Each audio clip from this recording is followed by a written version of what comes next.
Isinuko ko ang lahat. 250 milyong piso. Tama po ang narinig ninyo. 250 milyon. Ang perang dapat sana ay para sa aming kinabukasan, ang perang naging kabayaran sa isang buhay na puno ng kasinungalingan. Ipinamigay ko ang perang iyon. Ang insurance money mula sa bahay na sinunog niya at mula sa buhay na plano niyang kunin sa amin. Hindi niya iyon nakuha at hindi niya iyon makukuha kailanman. Marahil, nagtatanong po kayo kung bakit ko ginawa ang isang bagay na ganoon karadikal. Ang sagot ay simple lang. Mga kaibigan, dahil may mga bagay sa mundong ito na hindi matutumbasan ng kahit anong halaga ng pera. Ang katapatan, ang pagmamahal, at higit sa lahat, ang buhay ng sarili mong anak. Para maintindihan ninyo ang lahat, hayaan ninyong ibalik ko kayo sa isang gabi, isang maulang gabi ng Huwebes, na sumira at bumuo muli sa aking pagkatao. 15 taon na kaming kasal ni Isabel. 15 taon ng akala kong perpektong pagsasama. Isang matatag na pamilya, isang magandang bahay sa Quezon City na ako mismo ang nagdisenyo at isang anak na lalaki, si Miguel, na siyang ilaw ng aming tahanan. Ako, isang engineer. Siya, isang respetadong professional. Sa paningin ng lahat, kami ang larawan ng isang pamilyang Pilipino na matagumpay at masaya. Ngunit, ang hindi ko alam, ang lahat ng iyon ay isa lamang pagkukunwari.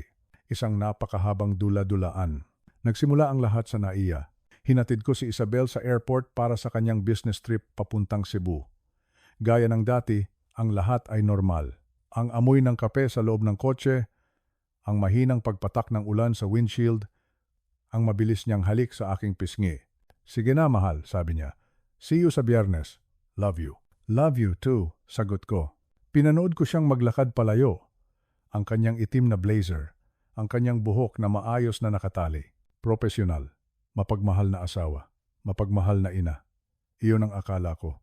Wala akong nakitang bahid ng kasinungalingan sa kanyang mga mata. Wala akong naramdamang kakaiba. Ngunit sa likod ng aming sasakyan, tahimik na nakaupo ang aking 8 taong gulang na anak, si Miguel. Isang batang hindi pala salita, ngunit sobrang mapagmasid. Siya ang tipo ng bata na nakikita ang mga bagay na hindi napapansin ng karamihan. At sa gabing iyon, may nakita siyang hindi ko nakita. Habang papalabas na kami ng airport complex, bigla niyang hinawakan ang braso ko. Hindi isang simpleng tapik, kundi isang mahigpit, nanginginig na hawak. Itay, mahina niyang sabi. Bakit anak? Sinulyapan ko siya sa rearview mirror. Ang kanyang mukha, maputla. Ang kanyang mga mata, nanlalaki sa takot.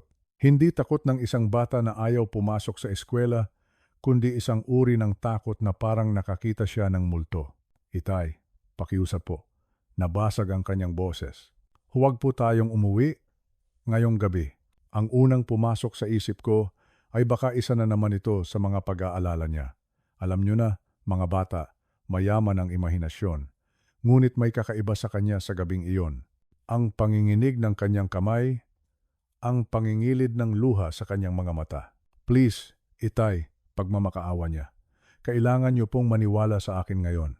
Ang mga salitang iyon, ngayon, doon ako natigilan dahil binalaan na niya ako dati. Tungkol sa mga tawag sa telepono ni Isabel sa hating gabi, tungkol sa mga taong hindi niya kilala na nakikita niya malapit sa aming bahay. At sa lahat ng pagkakataong iyon, hindi ako naniwala. Sinabi kong guni-guni lang niya iyon.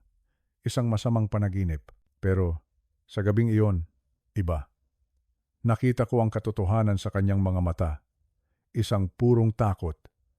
Isang takot na nagmumula sa isang bagay na alam niyang mangyayari. Ginawa ko ang desisyon na nagligtas sa aming buhay. Pinili kong maniwala sa aking anak. At dahil sa desisyong iyon, nalaman ko ang katotohanan. Nalaman ko na ang babaeng pinakasalan ko, ang ina ng aking anak, ay may planong sunugin kami ng buhay sa aming sariling tahanan. Lahat para sa 250 milyong pisong insurance. Ang pinakamasakit sa lahat, ang pinakawalang utang na loob na bagay na narinig ko sa buong buhay ko ay ang narinig ko sa isang recording mula mismo sa kanyang bibig. Ang tawag niya sa aming anak sa sarili niyang dugo at laman. Collateral damage. Ganoon niya inilarawan si Miguel. Isang sakripisyo lang daw na kailangang mangyari para makuha niya ang kanyang bagong buhay. Isang abala na kailangan lang alisin. Sa sandaling iyon, gumuho ang mundo ko. Ang 15 taon ng aming pagsasama ay naging abo sa aking harapan, kasabay ng pagiging abo ng aming bahay. Ngunit nabigo ang kanyang perpektong plano. Nabigo siya dahil sa isang bagay na hindi niya kailanman inasahan, ang tapang ng isang 8 taong gulang na bata na iligtas ang kanyang ama. Hindi niya inakala na ang batang itinuring niyang isang balakid ay ang siyang magiging dahilan ng kanyang pagbagsak. Ang kwentong ito ay hindi tungkol sa paghihiganti. Hindi po. Ito ay tungkol sa pagkamit ng katarungan. Ito ay tungkol sa kung paano namin hinarap ang isang hindi mailarawang pagtataksil at kung paano kami muling bumangon mula sa mga abo. Bago po tayo magpatuloy sa kwento, nais ko po kayong anyayahan na mag-subscribe sa aming channel. Ang inyong suporta ay malaking bagay po para maibahagi namin ang mga kwentong tulad nito. At kung maaari po, pakisabi naman sa amin sa comments section kung taga saan po kayo nanonood at anong oras na po diyan sa inyo. Gusto kong malaman kung sino-sino ang mga kasama ko ngayong gabi habang binabalikan natin ang gabing nagpabago sa lahat. Salamat po. At ngayon, magpatuloy na tayo. Nagmaneho ako palayo sa maliwanag na mga ilaw ng airport, palayo sa highway, at pumasok sa mga pamilyar na kalye ng aming subdivision sa Quezon City. Ngunit sa pagkakataong ito, hindi pamilyar ang pakiramdam. Mayroon itong bigat, isang malamig na pangamba na gumagapang sa aking balat. Ang bawat poste ng ilaw na aming nadadaanan ay parang isang testigong nagmamasid sa aming pag-alis mula sa landas na dapat naming tahakin, ang landas pauwi. Hindi kami umuwi. Sa halip, lumiko ako sa isang maliit at tahimik na eskinita, 2 kanto lang ang layo mula sa aming bahay. Isang lugar na madilim, natatakpan ng malalagong sanga ng isang malaking puno ng mangga. Dito, pinatay ko ang makina ng sasakyan, pinatay ko ang lahat ng ilaw. At kami ay naghintay. Umupo kami sa gitna ng katahimikan, tanging ang mahinang pagpatak ng ulan sa bubong ng kotse ang aming naririnig. Si Miguel, na kanina'y nanginginig sa takot, ay nakasandal na ngayon sa bintana. Ang kanyang paghinga ay malalim at marahan. Pagod na ang munting katawan niya mula sa tensyon. Pinagmasdan ko siya at isang matinding pagmamahal at lungkot ang bumalot sa aking puso. Paano ko hahayaang maranasan ng isang 8 taong gulang na bata ang ganitong klaseng takot? At paano kung nagkamali lang siya? Habang lumilipas ang mga minuto, nagsimulang maglaro ang isip ko. Ako ay isang engineer. Sanay akong mag-isip ng may lohika, batay sa datos at ebidensya. At sa sandaling iyon, ang tanging ebidensya ko ay ang takot sa mga mata ng aking anak. Nagsimula akong makaramdam ng hiya. Para akong isang hangal na nagtatago sa dilim dahil lang sa isang masamang panaginip ng isang bata. Baka naman may napanood lang siyang pelikula. Baka may narinig siyang kwento mula sa kanyang mga kalaro. Ang isip ko ay gumagawa ng 1,000 rason para kumbinsihin ang sarili ko na mali ang desisyon kong ito. Tumingin ako sa aming bahay mula sa malayo. Ang ilaw sa aming beranda ay nakabukas, nagbibigay ng mainit at kaaya-ayang liwanag. Ang asul na pintuan, ang mga halaman na inalagaan ni Isabel, ang lahat ay mukhang normal, mukhang payapa, mukhang ligtas. Siguro anak, na mali ka lang ng dinig. Bulong ko sa natutulog na si Miguel. Siguro, dapat na tayong umuwi. Ngunit sa sandaling iyon, biglang napamulat si Miguel.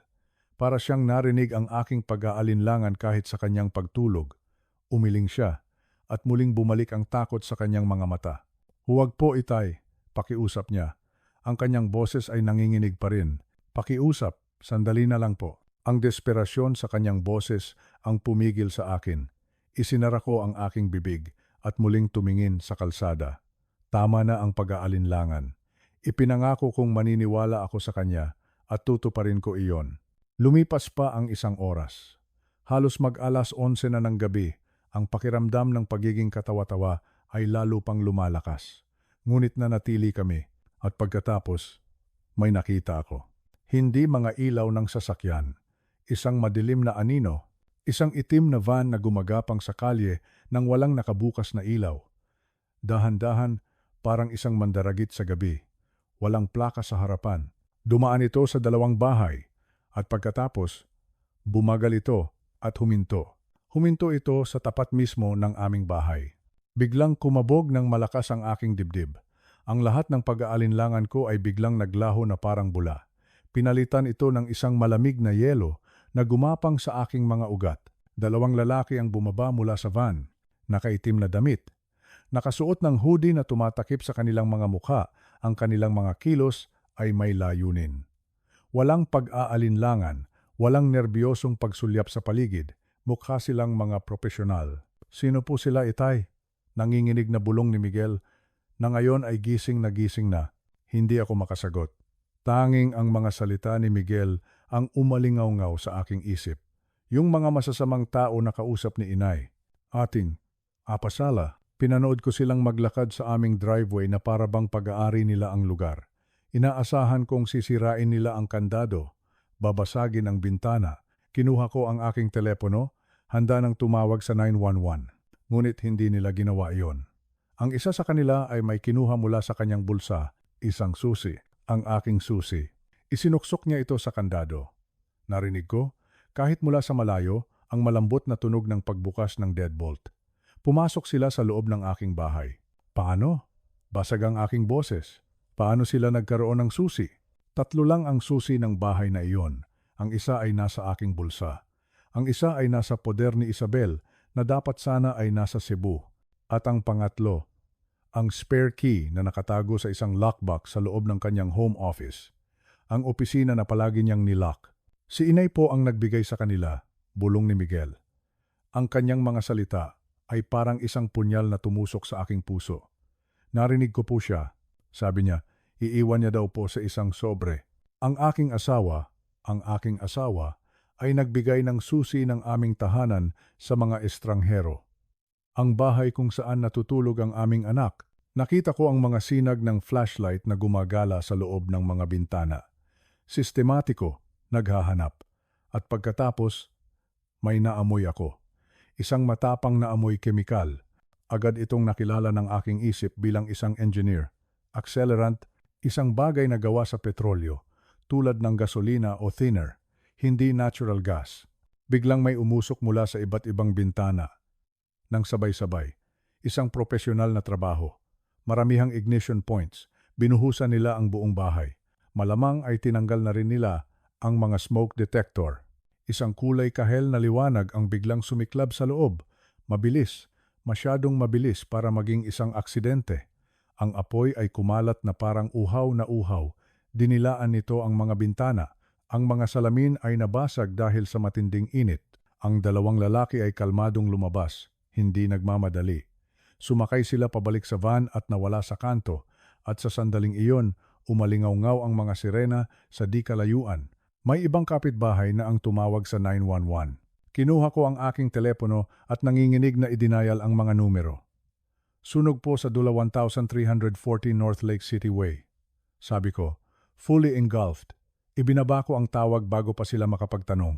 Kailangan kong mag-isip. Hindi pa ako handang ipaalam sa mundo na kami ay buhay. Dumating ang mga bumbero, sumisigaw, naglalabas ng mga hose. Ngunit alam kong huli na ang lahat. Ang bahay ay nasusunog ng napakainit, napakabilis. Ang 2 taon ng aking pagod at pangarap ay nagiging abo sa aking harapan. Narinig ko ang mahinang paghikbi ni Miguel. Sinabi ko po sa inyo, Itay, sinabi ko po sa inyo, hinila ko siya palapit sa akin, isinubsob ang kanyang mukha sa aking balikat para hindi na niya makita. Iniligtas mo tayo, anak, sabi ko. Ang aking boses ay nanginginig sa halo-halong pasasalamat at galit. Iniligtas mo ang ating buhay, at totoo iyon. Kung kami ay nasa loob, kung kami ay natutulog, malamang ay nilak nila kami. Siguro ay mayroon lang kaming 2 minuto, o baka wala pa. Ang aking 8 taong gulang na anak, ang aking munting si Miguel, ang nagligtas sa amin mula sa pagsunog ng buhay. At ang taong nagplano ng lahat ng ito ay ang kanyang sariling ina. Mula sa aming tagong lugar, isang bloke ang layo, Pinanood namin ang paglamon ng apoy sa lahat ng aming pinaghirapan. Ang bawat piraso ng kahoy na pinili ko, ang bawat disenyo na iginuhit ko, ang bawat sulok ng bahay na puno ng alaala ni na Miguel at Isabel, lahat ay nagiging itim na usok na umaakyat sa madilim na kalangitan. Ang pakiramdam ay hindi mailarawan. Isang halo ng kawalan ng pag-asa, pagkalito, at isang namumuong galit na hindi ko pa naramdaman sa buong buhay ko. Ang bahay ay hindi lang isang istruktura, iyon ang aming santuwaryo. At ang santuwaryong iyon ay sinira, hindi ng isang aksidente, kundi ng isang sinadyang pagtataksil. Habang ang mga bumbero ay abala sa pag-apula sa apoy na alam kong hindi na nila kayang kontrolin, isang pamilyar na tunog ang aking narinig. Isang Uber ang huminto malapit sa police line. At mula roon, bumaba si Isabel, ang aking asawa.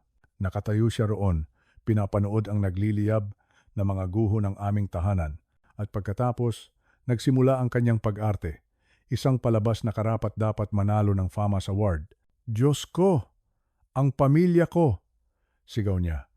Ang kanyang boses ay puno ng peking pagkataranta. Lito! Miguel! Tumakbo siya papalapit sa bahay. Ang kanyang mga takong ay tumutunog sa basang kalsada. Isang pulis ang humarang sa kanya bago pa siya makalapit ng husto. At doon, bumagsak siya sa mga braso ng pulis, humahagulgol. Hinawakan ko ang manibela ng napakahigpit. Ang aking mga buko ay namumuti na. Pinapanood ko ang bawat kilos niya, bawat peking luha, bawat hikbi. Ang babaeng ito, ang babaeng kasama kong natulog sa loob ng 15 taon, ay isang halimaw na nagtatago sa ilalim ng pamilyar na mukha. Lumapit ang fire chief sa kanya. Ma'am, sabi ng hepe, wala pa po kaming nakikitang anumang labi. Masyado pong matindi ang apoy. Tumingala si Isabel, ang kanyang maskara ay kumakalat na sa kanyang mukha. Pero dapat nandoon sila. Nag-text sa akin si Lito ng good night kaninang 9:00. Natutulog na sila. Ngunit nakita ko ito. Isang maliit, mabilis na pagbabago sa kanyang ekspresyon nang sabihin ng hepe na walang labi. Hindi ito kalungkutan. Hindi ito pag-asa. Ito ay takot. Natakot siya dahil hindi nila kami natagpuan. Base po sa paunang investigasyon, mukhang may problema sa gas system, patuloy ng hepe. Iimbestigahan pa po namin ng husto. Ang gas system? Tumaas ang kanyang boses, puno ng pagkukunwari. Pero si Lito ang nagdisenyo niyan. Isa siyang engineer sa isang malaking kumpanya. At muli, humagulgol siya. Napakatalino. Sinisimulan na niyang itayo ang kanyang naratibo. Isinisisi ang trahedya sa aking sariling gawa, sa aking propesyon. Kinuha ko ang smartwatch ni Miguel. Mabilis akong nag-type. Mahal, kumain pa kami ni Miguel sa labas. Pauwi na kami. Pinindot ko ang send. Narinig ko ang pagbas ng telepono ni Isabel. Tumingin siya rito. At ang kanyang mukha, biglang namutla. Hindi lang basta namutla, nawalan ito ng lahat ng kulay. Para siyang nakakita ng multo. Tumingala siya. Ang kanyang mga mata ay ligaw na naghahanap sa paligid, sa mga anino, sa mga taong nag-uusyoso. Wala na ang nagdadalamhating balo. Ang naroon ay isang babaeng puno ng purong panik. Alam na niya. Alam na niyang buhay kami. Dahan-dahan kong pinaandar ang sasakyan, walang ilaw. Itay! Mahinang tanong ni Miguel. Bakit po hindi natin sabihin sa mga pulis? Pinili ko ng maingat ang aking mga salita. Dahil sa ngayon, anak, salita natin laban sa salita ni inay. May alibi siya. Nakita siya ng mga kamera sa airport. Kailangan muna natin ng matibay na ebidensya. Tumingin ako sa kanya sa salamin. Tandaan mo kung paano kita hindi pinaniwalaan noong una? Ganoon din ang mga matatanda. Kailangan nila ng pruweba. Tumango si Miguel. Katulad po sa TV. Eksakto. Nagmaneho ako papunta sa isang murang motel malapit sa airport. Nagbayad ako ng cash. Ginamit ko ang pangalang Juan de la Cruz. Ang kwarto ay amoy luma at disinfectant. Si Miguel, sa sobrang pagod, ay agad na nakatulog sa kama. Ako naman, umupo ako sa banyo, isinara ang pinto at kinuha ang isang bagay mula sa aking pitaka. Isang lumang business card. Nanginginig ang aking mga kamay habang tinititigan ko ito. Attorney Elena Reyes, Attorney Atlaw. 5 taon na ang nakalipas. Sa huling mga araw ng aking ama dahil sa cancer, iniabot niya sa akin ang card na ito. Anak, sabi niya, Ang kanyang boses ay mahina na ngunit matatag. Hindi ako nagtitiwala sa asawa mo. Kung sakaling kailanganin mo ng tulong na hindi kayang ibigay ng mga pulis, tawagan mo ang babaeng ito. Nagalit ako noon. Paano niya nasasabi iyon tungkol kay Isabel? Ngunit ngayon, ang mga salita ng aking ama ay umalingaw-ngaw sa aking isip na parang isang propesiya. 1:00 ng madaling araw. Idinayal ko ang numero. Inaasahang voicemail ang sasagot. Ngunit sa ikatlong ring, may sumagot. "This is Elena Reyes." "Miss Reyes," sabi ko. Ang aking boses ay nanginginig. Ang aking ama po ay si Roberto Harmon. Ibinigay niya sa akin ang numero ninyo. 5 taon na po ang nakalipas. Nagkaroon ng sandaling katahimikan. At pagkatapos, ang kanyang boses, kalmado at matatag. "Alam ko kung bakit ka tumawag. Binalaan na ako ng iyong ama na maaaring dumating ang araw na ito. Hindi siya kailanman nagtiwala kay Isabel. Anong nangyari, Lito?" Nagulat ako.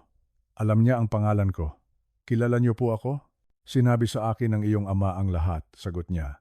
"At hiniling niya na bantayan kita mula sa malayo. Magkwento ka, mabilis." At doon, sa loob ng banyo ng isang murang motel, habang natutulog ang aking anak sa kabilang kwarto, ikinuwento ko ang lahat.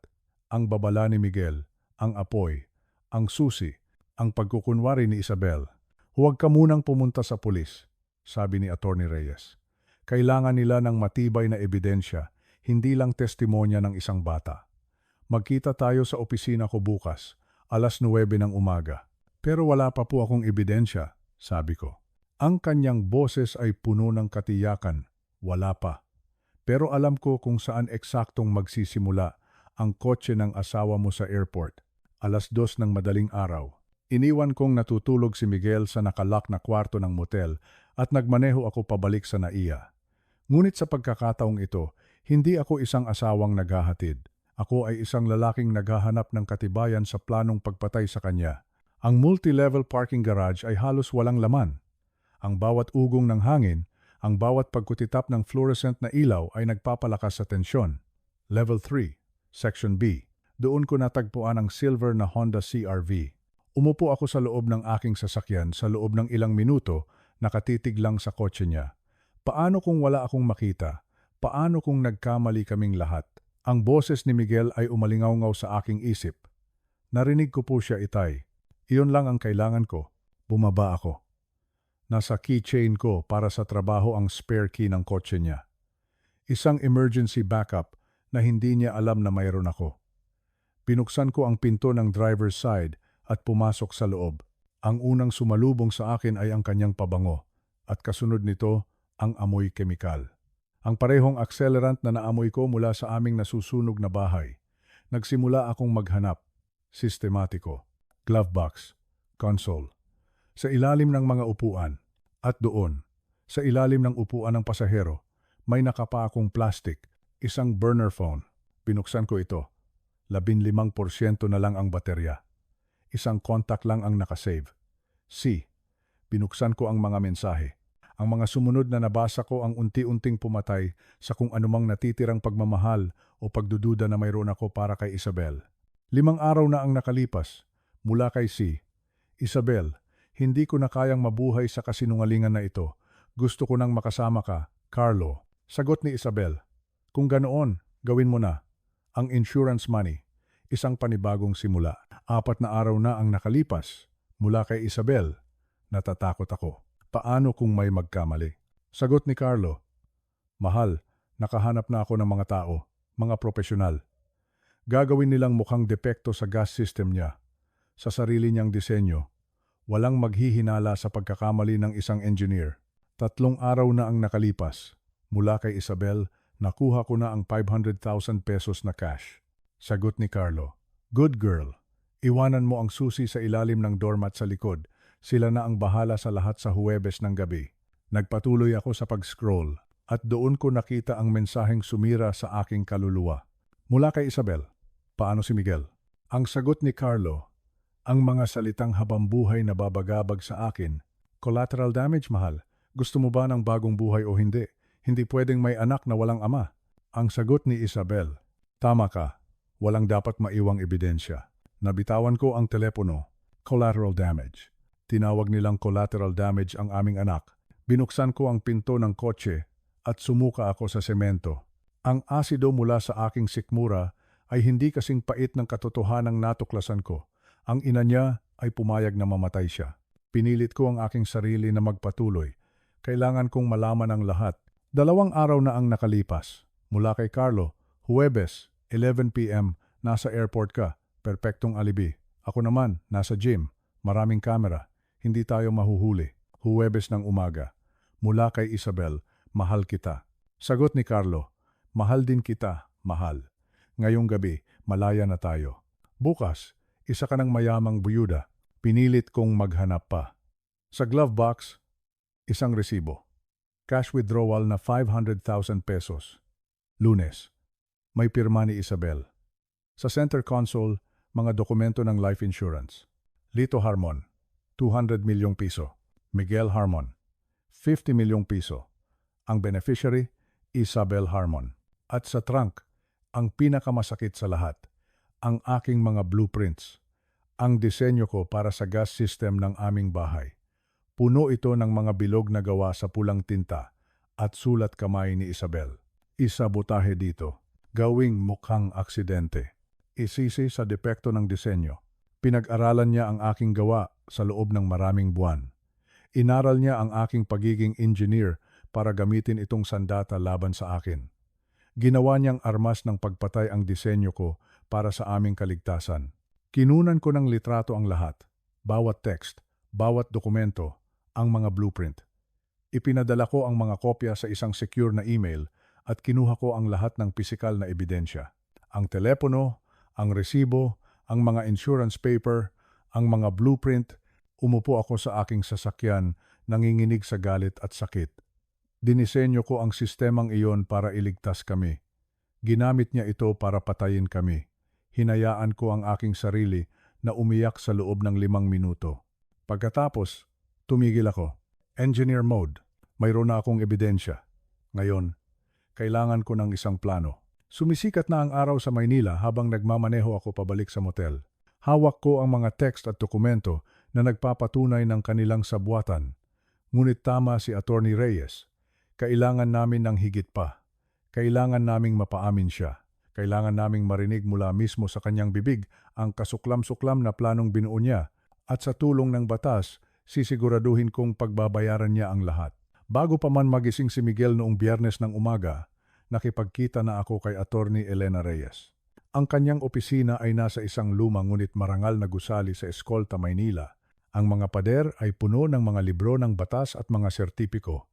Ngunit ang mas nakaagaw ng aking pansin ay ang mga litrato ng mga ordinaryong taong tinulungan niya, mga manggagawa, mga pamilya, mga taong tulad ko.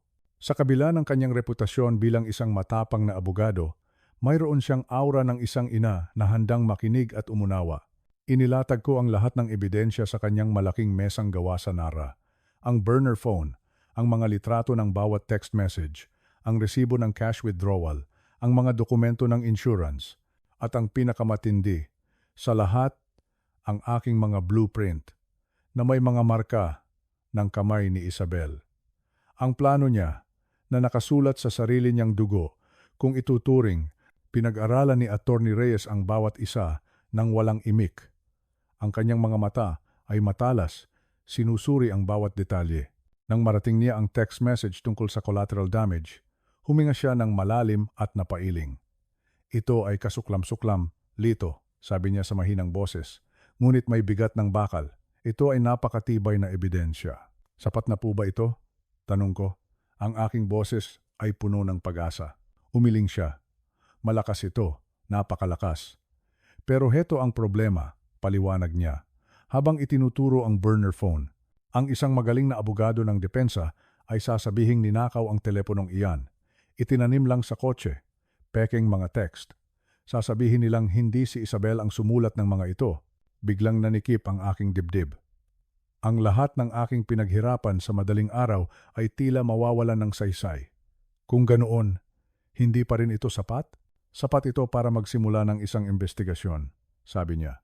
Ngunit para masigurado ang hustisya, kailangan natin ng isang bagay na hindi nila kayang itanggi. Kailangan natin ang kanyang boses. Kailangan nating marinig mula mismo sa kanyang bibig ang pag-amin niya. Ngumiti siya nang may bahid ng determinasyon. At dahil sa pag-aakala niyang patay ka na, iyon mismo ang magiging susi para mapaamin natin siya. Isang oras ang lumipas, pumasok sa kanyang opisina ang isang lalaking nasa edad 50. Siya si Detective Tomas Cruz.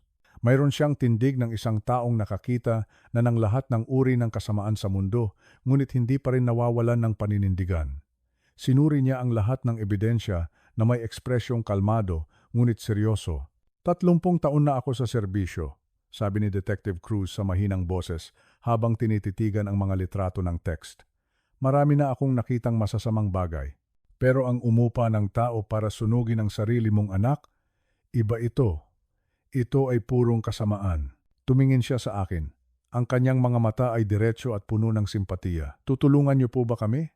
Tanong ko, halos pabulong. Ang totoo, may bahagi sa akin na natatakot na baka hindi ako paniwalaan, na baka isipin nilang isa lang itong away mag-asawa. Madalas, ang mga lalaking biktima ay hindi pinapaniwalaan. Huwag mong isipin iyan, matatag niyang sabi. Wala akong pakialam sa kasarian.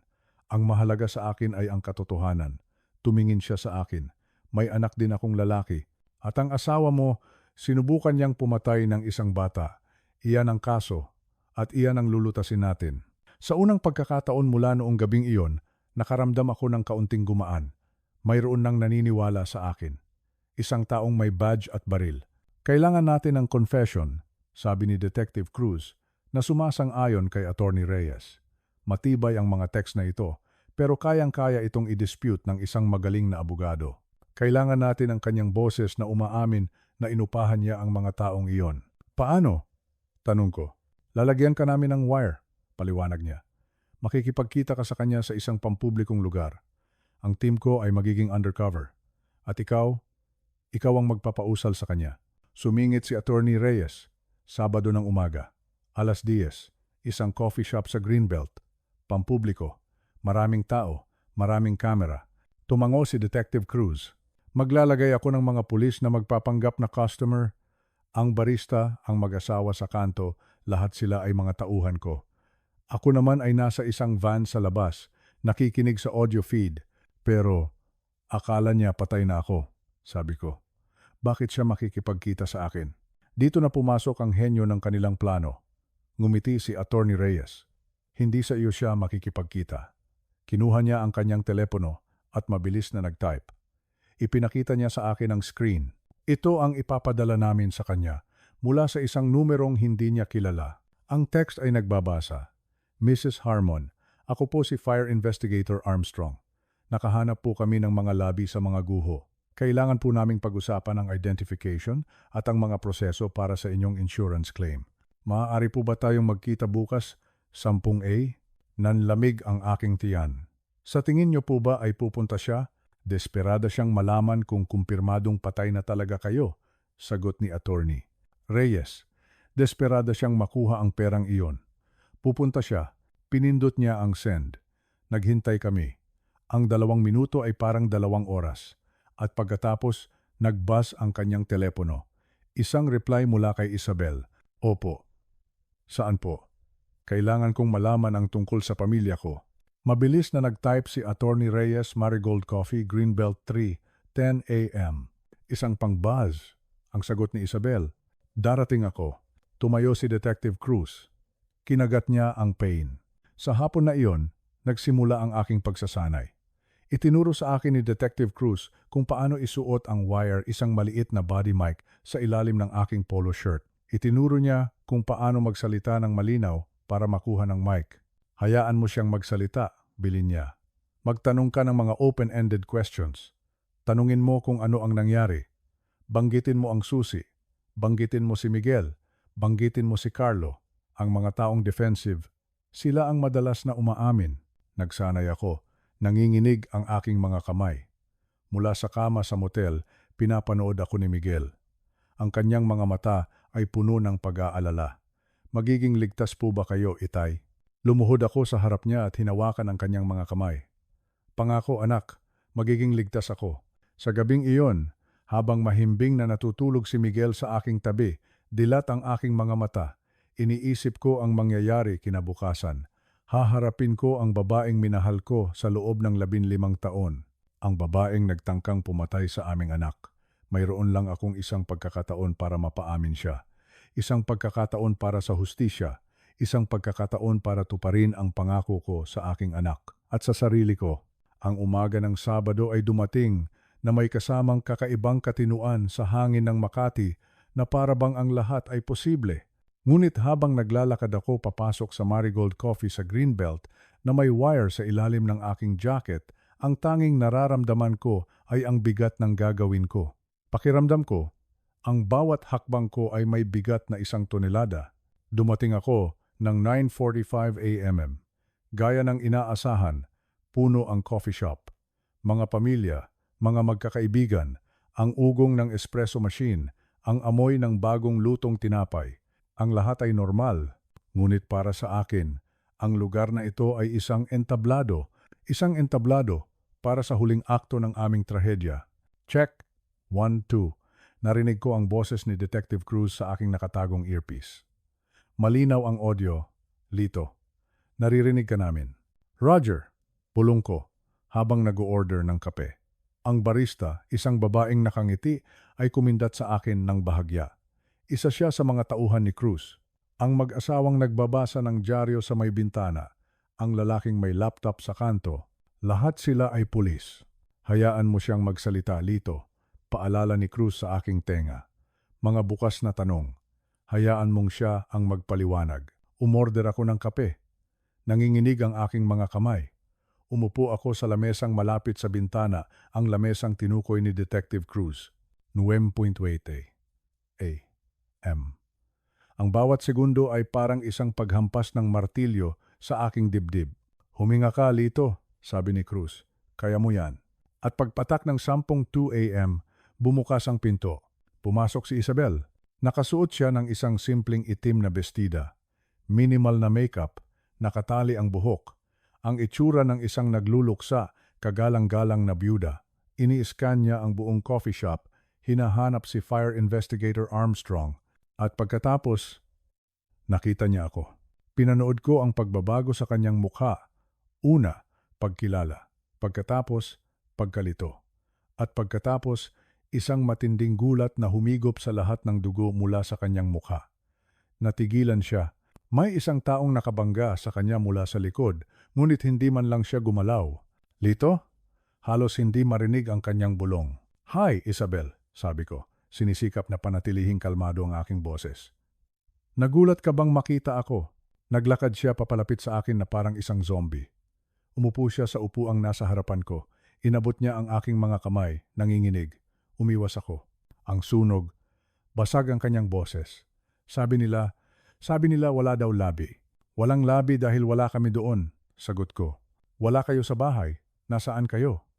Ang kanyang mga tanong ay mabilis. Desperadong sinusubukang buuin ang kwento sa kanyang isip. Binalaan ako ni Miguel, sabi ko. Tinititigan siya ng diretso sa mata. Ang ating 8 taong gulang na anak ang nagligtas sa aming buhay. Nanlaki ang kanyang mga mata. Si Miguel, ano ang sinasabi mo? Narinig kanya sa telepono, Isabel. Huwebes ng umaga. May pinaplano ka. Hindi ko alam ang sinasabi mo. Mabilis niyang tanggi. Nakita namin sila, Isabel. 2 lalaki. At mayroon silang susi ng ating bahay. Inilapit ko ang aking mukha. Ang ating susi. Baka mga magnanakaw lang iyon, sabi niya. Ang kanyang boses ay tumataas na. Mga magnanakaw na may dalang susi? At nagbuhos ng gasolina sa bawat kwarto? Paano mo nalaman? Dahil isa akong engineer, Isabel, alam ko ang amoy ng arson, katahimikan. Ang kanyang isip ay mabilis na umiikot, naghahanap ng paraan para makalusot. Sa sandaling iyon, inilabas ko mula sa aking jacket ang mga nakatuping papel. Inilapag ko ito sa lamesa, mga printout, mga screenshot ng mga text mula sa burner phone. Bawat mensahe niya kay Carlo. Tinitigan ni Isabel ang mga papel. Ang kanyang mukha ay naging kulay abo. Saan mo nakuha ang mga ito? Sa Honda mo, sa long-term parking, level 3, section B. Pinakialaman mo ang kotse ko. Ginamit ko ang spare key. Ang susing kinalimutan mong mayroon ako.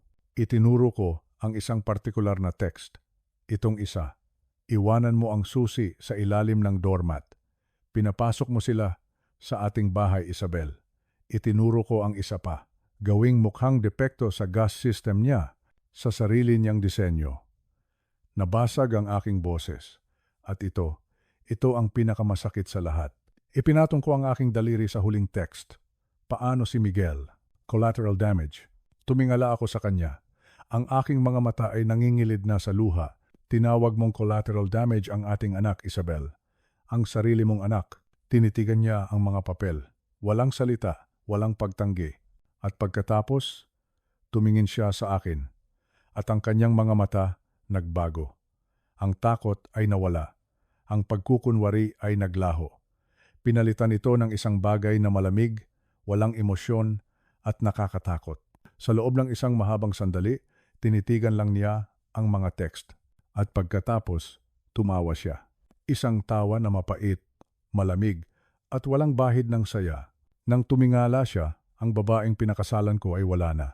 Ang nakaupo sa harapan ko ay isang estranghero na suot ang kanyang mukha. At ang estrangherong iyon ay malapit nang sabihin sa akin ang buong nakakakilabot na katotohanan.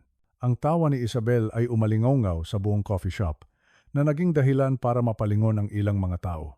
Huminto ito, ngunit ang bakas ng isang mapait na ngiti ay nanatili sa kanyang mga labi.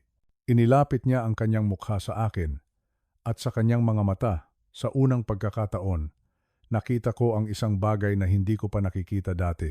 Ang ganap na katapatan. Mas matalino ka pala kaysa sa inaakala ko, Lito. Sabi niya. Ang kanyang boses ay kalmado na ngayon, na mas lalong nakakakilabot. Bakit, Isabel? Basag ang aking boses. Sabihin mo lang sa akin bakit. Tumingin siya sa paligid ng coffee shop, na para bang sinusuri ang kanyang mga manonood. Pagkatapos ay muli siyang lumingon sa akin. Ang kanyang boses ay mas mahina na ngayon, puno ng lason. Dahil sa loob ng 15 taon, pakiramdam ko ay nasasakal ako. Dahan-dahang namamatay sa perpektong buhay na binuo mo. Hindi ako makapagsalita. Pinakasalan kita dahil 28 taong gulang na ako noon at desperada. Pagpapatuloy niya. Ang biological clock ko sumisigaw. Lahat ng mga kaibigan ko may mga anak na. Ikaw, ligtas ka. Matatag. Sobrang boring, pero ligtas. Akala ko, ang pagkakaroon ng anak ay magpapasaya sa akin. Muli siyang tumawa ng mapait. 10 taon ng IVF, 10 taon ng mga karayom, mga procedure, at mga kabiguan. Gumastos tayo ng milyon-milyon para sa isang bata na hindi ko naman pala talaga gusto. Naramdaman kong nasusuka ako. Si Miguel ay isang obligasyon, sabi niya. Ang kanyang boses ay kasing lamig ng yelo, isang magastos at nakakaubos ng oras na obligasyon. Gumanap ako bilang isang ina, pero sa loob, wala. At ikaw, Diyos ko, Lito, wala ka naman palagi. Palaging nasa trabaho, palaging may dinidisenyo. Pinakasalan mo ang iyong karera. Ako, nakatira lang sa bahay na binili mo. Kailan mo ba ako huling tiningnan bilang ako? Hindi ako makasagot. Dahil may katotohanan sa sinabi niya, naging abala ako, pero ginawa ko iyon para sa kanila, para sa pamilya namin. Pakiramdam ko, invisible ako, sabi niya. At pagkatapos, nakilala ko si Carlo, 6 na buwan na ang nakalipas sa gym. Biglang nagliwanag ang kanyang mga mata. Nakita niya ako. Tunay niya akong nakita. Pinaramdam niya sa akin na buhay ako sa unang pagkakataon sa loob ng 15 taon. Kaya, nagpasya kayong patayin kami? Nanginginig kong tanong. May mga utang si Carlo sa sugal. Malalaki, sabi niya, na parang nag-uusap lang kami tungkol sa listahan ng bibilhin sa palengke. Kailangan namin ng pera. Ang life insurance, ang bahay, 200 at 50 milyon lahat. Pwede na kaming magsimula ulit sa Palawan, bagong pangalan, Malaya. Itinuro niya ang mga papel. Ideya ni Carlo iyon noong una pero ginusto ko rin. Ang gas system mo, perpektong kabalintunaan. Pinag-aralan ko ang mga blueprint mo sa loob ng maraming buwan, Lito. Inaral ko kung saan eksaktong maglalagay ng sabotahe para magmukhang pagkakamali mo. Si Carlo ang nakahanap ng mga profesional, 500,000 piso. Kinuyom ko ang aking mga kamao. At ang ating anak, nagkibit-balikat siya. Totoo, nagkibit-balikat siya na parang wala lang. Ano ang tungkol sa kanya? 8 taong gulang siya, Isabel. 8. Nasa loob siya ng bahay. Hindi iyon sinasadya, sabi niya. Collateral damage. Iyan ang tawag mo sa kanya. Iyan ang isinulat ni Carlo. Si Carlo ang nagsulat niyan, pag-amin niya. Pero oo, tama naman. Hindi ko siya iiwan. Isang paalala mo. Isang pabigat. Isang mabilis na kamatayan habang natutulog ay mas mabuti kaysa sa maraming taon ng therapy at sama ng loob. Tumingin siya sa akin. Ang kanyang mga mata ay walang anumang bahid ng pagsisisi. Sa totoo lang, Lito, naging maawain pa nga ako. Sa sandaling iyon, may pumutok sa loob ko. Tumayo ako. Ang pag-urong ng aking upuan sa sahig ay gumawa ng malakas na ingay. Maawain?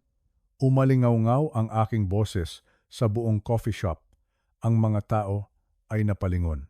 Susunugin mo ng buhay ang ating anak at tatawagin mong maawain? Umupo ka, Lito, pabulong niyang sigaw. Nakatingin ang mga tao. Wala akong pakialam kung sino ang nanonood.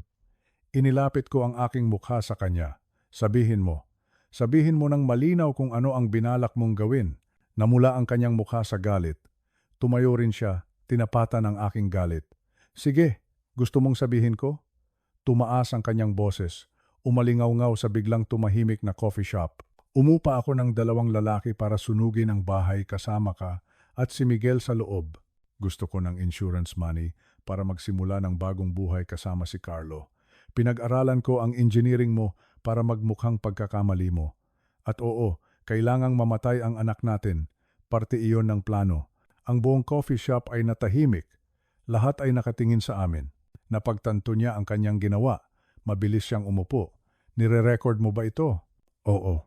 Namutla ang kanyang mukha. Bahagya kong binuksan ang aking jacket. Ipinakita ang wire na nakatape sa aking dibdib. Bawat salita, sabi ko. Detective, nakuha niyo ba iyon? Mula sa pintuan ng coffee shop, pumasok si Detective Tom Cruise. Itinaas ang kanyang badge. Bawat salita, Mr. Harmon. Ang barista ay nagtanggal ng kanyang apron at naglabas ng badge. Ang lalaki na may laptop ay tumayo, may hawak na badge. Ang mag-asawa sa may bintana, parehong pulis. Pinalibutan nila ang lamesa ni Isabel. Isabel Harmon, pambansang pulisya ng Pilipinas. Arestado ka. Tinraidor niyo ako, sigaw niya. Tumakbo siya papunta sa pinto. Hinarangan siya ng isang pulis. Inilabas ni Detective Cruz ang mga posas. Attempted murder ng 2 tao. Conspiracy to commit murder. Arson. Insurance fraud. Sunod-sunod niyang sabi. Sana naging masaya kami. Sigaw niya sa akin habang pinupusasan siya. Kami ni Carlo, sana. Nasa kustudiya na si Carlo Lawson, ma'am, kalmadong sabi ni Detective Cruz. At nakikipagtulungan na siya sa prosecution. Natigilan siya. Ano? Hinuli namin siya kaninang umaga, sabi ko. Umamin na siya sa lahat. Ibinigay niya ang mga pangalan ng mga arsonista. Ibinenta kanya, Isabel. Sinabi niyang ideya mo ang lahat. Hindi niya gagawin iyon. Plea deal, sabi ni Cruz. 20 taon sa halip na habambuhay na pagkakakulong. Habang inilalabas nila siya mula sa coffee shop, lumingon siya sa akin sa huling pagkakataon. Inaasahan ko ang galit, pagsisisi o takot. Ngunit ang nakita ko sa kanyang mga mata ay isang bagay na mas nakakagimbal. Ginhawa. Nakaramdam siya ng ginhawa na tapos na ang lahat. Ginhawa na hindi na niya kailangang magpanggap pa. Kinamumuhian kita, mahina niyang sabi. Kinamumuhian kita, Lito. Alam ko, sagot ko. Noon pa man, hindi ko lang nakita. Habang inilalabas si Isabel ng mga pulis mula sa coffee shop, ang mga tao sa paligid ay nakatingin, ang kanilang mga mukha ay puno ng pagkabigla at pag-usisa. Ang eksena ay parang isang teleserye, ngunit para sa akin, ito ang katotohanan. Ito ang mapait na katapusan ng 15 taon ng kasinungalingan. Sa huling sulyap niya sa akin, wala na ang ginhawa. Ang nakita ko ay purong pagkamuhi. Isang pagkamuhi na napakatindi. Na parang gusto niyang tunawin ako sa kanyang mga titig. At sa sandaling iyon, alam kong wala nang natira sa babaeng minsan kong minahal. Wala na. Ang paglilitis ay tumagal ng 4 na linggo. 4 na linggo ng pagbabalik tanaw sa bawat masakit na detalye. Bumuo ang prosekusyon sa tulong ni Attorney Reyes ng isang kasong hindi matitinag. Si Detective Cruz ang unang tumestigo. Ipinakita niya ang wire, ipinaliwanag ang operasyon. At pagkatapos, ipinarinig nila sa buong korte ang recording. Ang boses ni Isabel, malinaw na malinaw, umalingaw-ngaw sa loob ng silid hukuman. Umupa ako ng 2 lalaki para sunugin ang bahay. Gusto ko ng insurance money. Kailangang mamatay ang anak natin. Parte iyon ng plano. Pinanood ko ang mga mukha ng hurado. Ang kanilang mga ekspresyon ay nagbago mula sa pagkaseryoso patungo sa hindi makapaniwalang pagkasuklam. Hindi ko isinama si Miguel sa korte. Sinigurado ni Attorney Reyes na protektado siya mula roon. Ngunit ako, kailangan kong nandoon. Kailangan kong harapin ito. Sinubukan ng depensa ni Isabel ang lahat. Pilit na pag-amin daw. Emotional distress, pansamantalang pagkawala sa sarili. Ngunit ang bawat argumento nila ay gumuho kapag inilalatag na ng prosekusyon ang mga ebidensya mula sa kanyang kotse. Ang burner phone, ang mga text, paano si Miguel, collateral damage. Ang mga salitang iyon ay paulit-ulit na binanggit. Bawat isa ay parang isang suntok sa aking sikmura. Ang aking mga blueprint na may sulat kamay niya. Sabotahe dito. Ang mga bank record ng 500,000 pisong cash withdrawal, 1 linggo bago ang sunog. Pagkatapos, tumestigo si Carlo. Kapalit ng mas magaan na sentensya 20 taon sa halip na habambuhay ikinanta niya ang lahat. Itinuro niya si Isabel bilang utak ng lahat. Si Isabel daw ang nangako sa kanya ng 3 milyong dolyar, 100 at 50 milyong piso. Si Isabel daw ang nagsabi na ang disenyo ko ay perpekto para sa isang aksidente. Si Isabel ang nagbigay ng susi. Ang 2 arsonista ay tumestigo rin. Inilarawan nila kung paano ibinigay ni Isabel ang susi, ang mga blueprint, ang mga detalyadong utos. Paano niya sila binayaran ng tig-100,000 piso bawat isa. At sa huli, ako ang tumestigo. Ikinuwento ko ang babala ni Miguel, ang pagtatago namin sa kabilang kalye. Ang panonood sa 2 lalaki na gamit ang susi na ibinigay ng aking asawa para sunugin ang aking bahay habang dapat sana ay nasa loob ang aking anak. Habang nagsasalita ako, tiningnan ko si Isabel. Umiwas siya ng tingin. Ang hurado ay nag-deliberate sa loob ng 6 na oras lamang. Ang hatol, guilty sa lahat ng kaso. Attempted murder, conspiracy to commit murder, arson, insurance fraud. Ang sentensya, 25 taon hanggang habambuhay na pagkakakulong, walang posibilidad ng parol. Nang marinig ko ang hatol, wala akong naramdaman. Walang saya, walang pakiramdam ng tagumpay. Tanging isang malawak na kawalan. Isang malaking butas sa aking pagkatao. Tapos na. Ngunit ang sakit ay nagsisimula pa lang. Sa labas ng korte, hinawakan ni Miguel ang aking kamay. 9 na taong gulang na siya noon, mas matangkad, mas tahimik. Itay, tanong niya, uuwi pa po ba si inay? Umiling ako. Hindi na, anak, hindi na sa napakahabang panahon. Tumango siya. At pagkatapos, sa isang napakahinang boses, sinabi niya, mabuti po. Ang isang salitang iyon, ang salitang mabuti, mula sa aking anak, ang siyang tuluyang bumasag sa kung anumang natitira sa aking puso. Doon ako nagsimulang umiyak. Ang pagkamit ng hustisya sa korte ay isang bagay. Ang paghilom ng mga sugat sa puso at isipan ay ibang-iba. 6 na buwan pagkatapos ng paglilitis, sinimulan naming buuin muli ang aming buhay mula sa mga abo. Naging pinal na ang aming diborsyo. Ibinigay sa akin ng korte ang buong kustodiya kay Miguel. Tinanggalan si Isabel ng lahat ng karapatan bilang magulang. Ang pagtangkang pagpatay sa sarili mong anak ay may ganoong kabigat na parusa. Ibinenta ko ang lote sa Quezon City. Hindi ko kayang magtayo muli roon. Masyadong maraming multo, masyadong maraming masasamang alaala. Bumili kami ng isang mas maliit na bahay sa may Alabang. Isang palapag lang, walang gas system, lahat de kuryente. Si Miguel ang tumulong sa aking pumili. Kailangan niya ang pakiramdam na may kontrol siya sa aming kaligtasan. Dumating din ang bayad mula sa insurance company. 60 milyong piso para sa bahay at mga ari-arian. Dugot pawis ko iyon. Ngunit ngayon, pakiramdam ko ay pera itong may bahid ng dugo.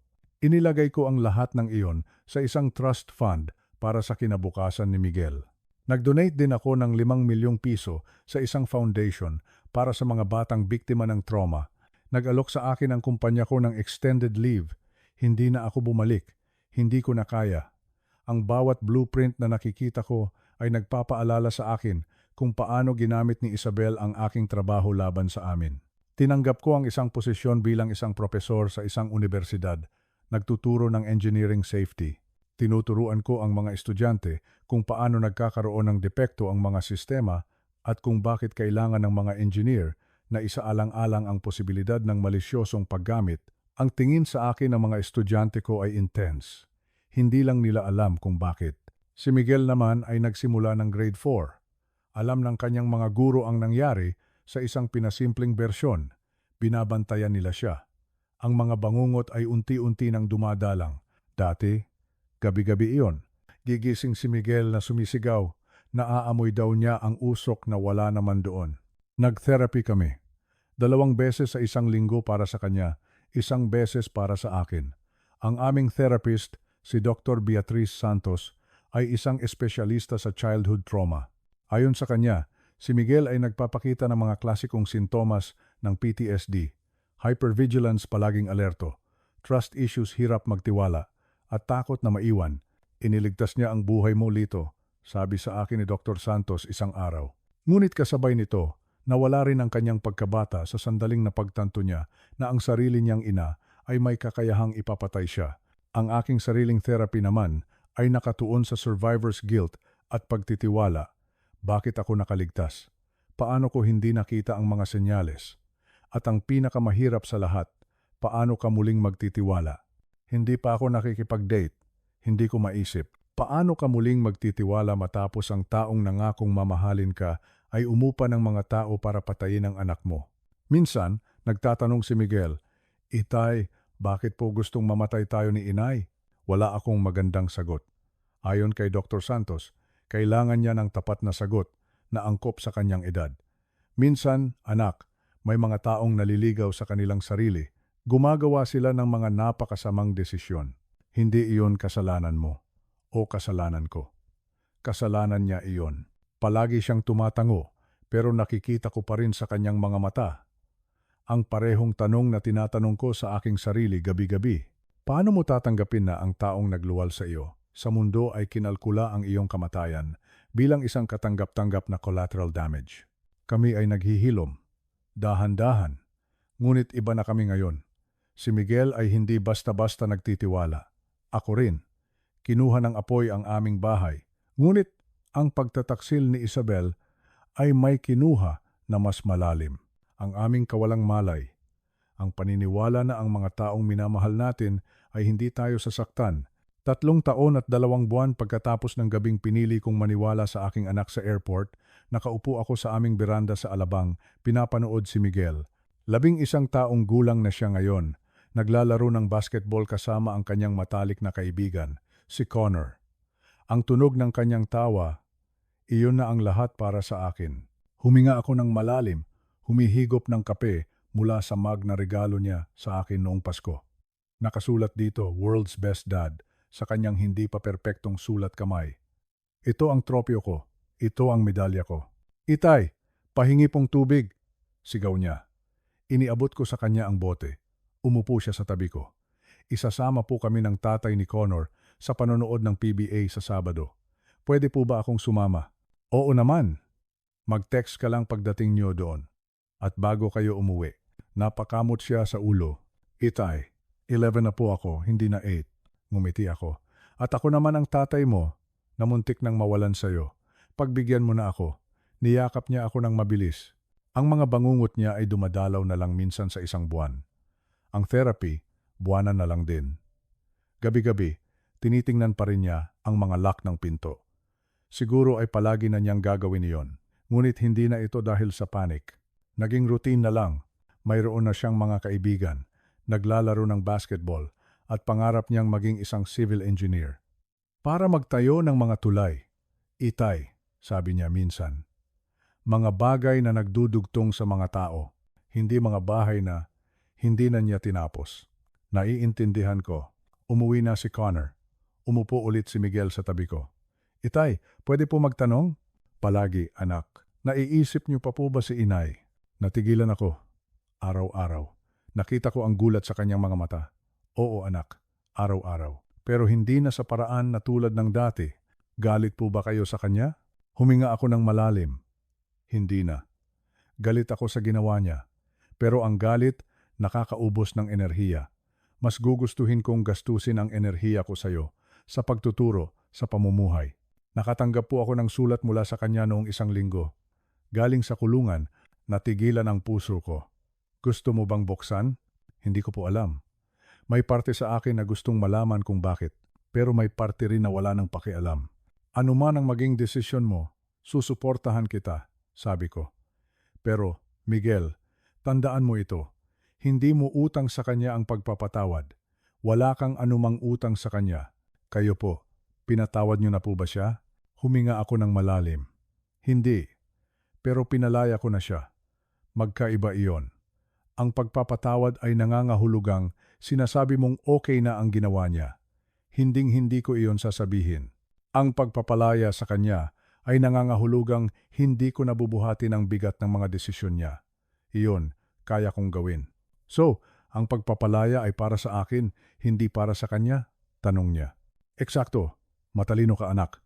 Pumasok si Miguel sa loob. Naiwan akong mag-isa. Ang bumabagabag sa akin ay hindi na ang apoy. Hindi ang 2 lalaki na nakaitim. Hindi ang paglilitis o ang pag-amin. Ang bumabagabag sa akin ay ang kaalaman na sa loob ng 15 taon, kasama ko sa buhay ang isang tao na ang tingin sa amin ay mga hadlang, mga problemang kailangang alisin.